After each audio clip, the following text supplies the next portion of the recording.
What's going on, guys? Welcome to a review for Burn the Witch zero point 0.8, which is, I guess, technically a prequel to the original Burn the Witch OVA that we got, I think, a couple of years ago now. And with me, Yeah, as always, I have Blues Paid.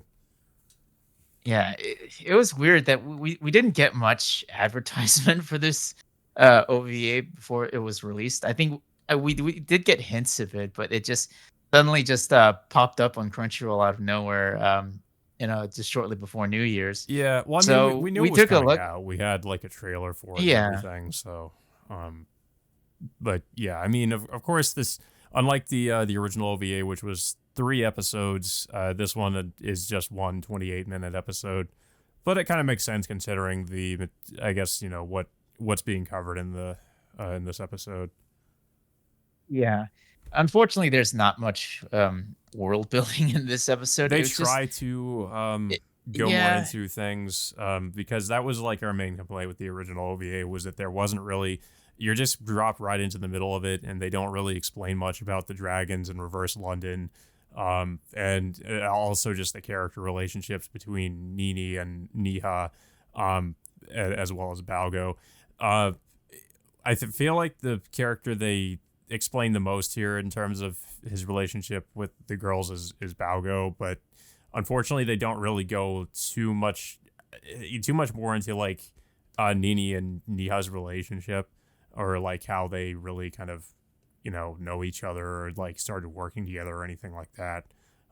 It being a prequel, I was kind of hoping it was going to start kind of like at the beginning of things, like maybe like Niha first being introduced to Reverse London, but she's already uh, uh, taking out the dragons and going to Reverse London in this episode. It's more so just kind of showing us how Balgo got involved with the two of them. yeah. If like for people that watched the original 3 OVA episodes, we noticed like that Balgo I guess was somehow roped into this whole situation with being in reverse London, being about him owning like a pet that's technically a dragon, and that he has some kind of death sentence with reverse London. Mm-hmm. So this episode, of course, explains how Balgo got involved in this whole situation with the dragons and reverse London in the first place. Um, so, well, for Niha and Nini, I mean, they were already acquainted by the time this episode starts. And basically, it's just Niha runs into this like a little puppy dog that Balgo takes into his care, and then soon afterwards, I guess Balgo and his roommate talk about like supposedly where Niha went. Because he kind of saw her go into the phone booth, which takes her to Reverse London, but Balgo can't really prove that to his roommate. So he goes back to the same alley uh, to check it out, and then all of a sudden, that little puppy dog just suddenly transforms into a gigantic dragon. Unfortunately, for Balgo, he can't really see it, um, and that's of course when both Nini and Niha uh, step in to fix the whole situation. Yeah, and we do learn a little bit more about the dragons. Like the apparently the dog Osushi is like a dragon type known as a disguiser, and I guess disguisers can, as the name implies, just disguise themselves as somebody or something else and just kind of hide. Um, and also we learn, I guess, that normal people can't actually see dragons or the witches like the those things that they ride on. They can't see that either. Um, Mhm. and yeah, uh, I mean, before this, we just kind of follow Nini and Niha just going on these various different assignments, um, and it kind of shows us a little bit more about I guess, the world of Reverse London and how things are there. Um, but yeah, the main focus really is just like um, them, Balgo finding out about them and them in turn like trying to help Balgo after he's attacked by one of the disguiser dragons. And then there's kind of another plot twist where we find out that Balgo's friend, who apparently he um I think there's like this backstory with his he had saved his friend from an accident or something years ago when they were kids. Um, but we find out that his friend actually died in that accident, and when he died, he was that was when the disguiser dragon took his place and just kind of, as for years, I guess, has been like has been pretending to be him. Yeah. And then, of course, this disguiser dragon wants to consume the witches so he can gain immortality. Um, I mean, he gets close on one occasion, but that's of course when Balgo decides to step in and take the brunt of the attack to save. I think it was Minnie who was being attacked by this dragon, and then and of course it gets into this fight sequence in which they eventually take down this dragon, and then eventually they end up taking Balgo uh, over to Reverse London.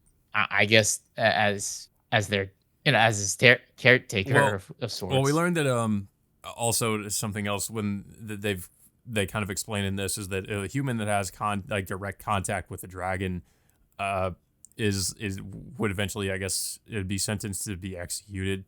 Um, but something about like when Balgo had direct contact with the dragon, he became like he became like partially a dragon or something like that.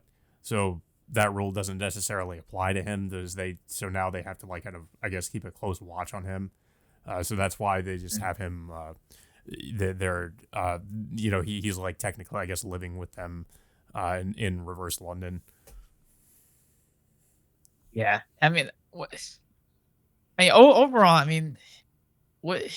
It just I don't know how I feel about this episode. I mean, Yeah. it was fun for one thing, but I really felt like there could have been more added, to this OVA It kind of felt like rather than just it's something that was kind of thrown out there for Bleach fans to sort of tide us over until, I guess, the part 3 of Thousand Year Blood War comes out.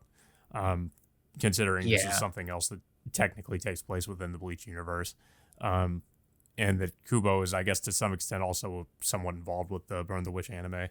Um, but yeah, I mean, we know that Kubo apparently has plans to eventually go back to Burn the Witch with the manga, and maybe potentially make a series out of it. But as we know, he's currently involved with the production of Thousand Year Blood War, and uh, he also started on the Hell arc story arc for Bleach, but that's currently on hiatus, and he has plans to probably to go back to that.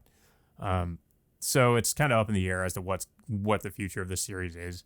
I mean, I like that we got this episode that sort of further expands upon things that we didn't really know too much about when the first OVA came out.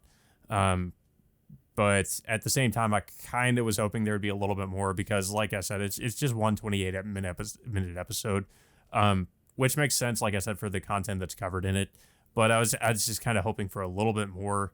I mean, after the first OVA, um, but I mean, and it's also just kind of weird that right after the OVA comes out, a couple of years later, we have this come out, which is sort of like a prequel to that OVA, to just kind of explain the things we didn't really know about it with the first OVA. Um, but I mean, I thought it was fine for what it was. Animation quality was pretty decent. I mean, I'm not really familiar with anything else Studio Colorado has done. But I mean, from what I've seen from Burn the Witch, I was pretty impressed with it. I remember when the OVA first came out, and I think that was before we knew for a fact that Studio Pierrot was coming back to do Thousand Year Blood War. I was kind of hoping that maybe they would be the ones to do Thousand Year Blood War because I was pretty impressed with their animation style. But I mean, I think with what what ended up getting with Thousand Year Blood War, I honestly wouldn't have it any other way, because I mean it looks probably as better than ever, really. So, but I mean, yeah, this for the most part, I enjoyed this episode. I think my main complaint is I just kind of wanted a little bit more.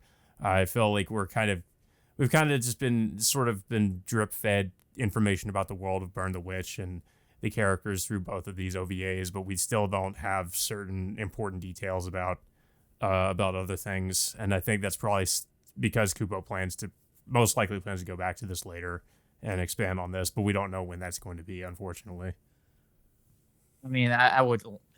I think I would likely say maybe sometime after 2025 because Yeah. that's the likely date in which the Thousand Year Blood War anime will end around that Yeah, time. that might be when Kubo But decides to go back to some of his other projects. yeah, I mean, for the episode itself, it was okay. I mean, it's I was waiting for more Burn the Witch content, but I was really hoping for just a little bit more than than what was shown here. I mean, the only thing we really got out of is just Balgo's backstory about how he got roped into this whole situation in the first Mhm. place. But beyond that, that was it. It's just it was nothing much else to say about the world of Reverse London or like what is going on with the whole dragons and how it's related to the whole the whole thing with the if it's even related to the whole stuff with Soul Society or something like that. Yeah, I mean, all we know that is that Reverse London is actually Soul Society's West branch, and that Yeah. as opposed to Hollows, in Eastern Soul Society in the West branch, they deal with dragons for whatever reason. Um, but yeah, yeah, I don't really have too much else to say though about this OVA though. I don't know if you have anything else to say about it. Eh, I mean, it was. I mean, it was okay. It was fun, just watching these characters again. But honestly, I really wish they could have done more. I don't know, added more stuff into this rather than just release it you know, like a simple 24 minute episode. Um, I mean, I would like maybe some original content, maybe some anime original content for once, but it's just it's still a bit asking for much, I guess. Yeah. Um, yeah, I mean, I'm excited to see what else might come out for the Burn the Witch, but like we said, this probably not going to be for a while, unfortunately. So, yeah, Mhm. I mean, for what we have for now, I mean, I like what I've seen of the series.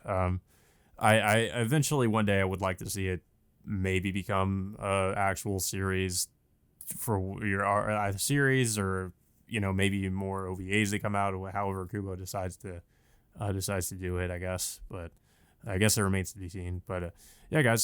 So until that all being said, until next time, we will see you all later.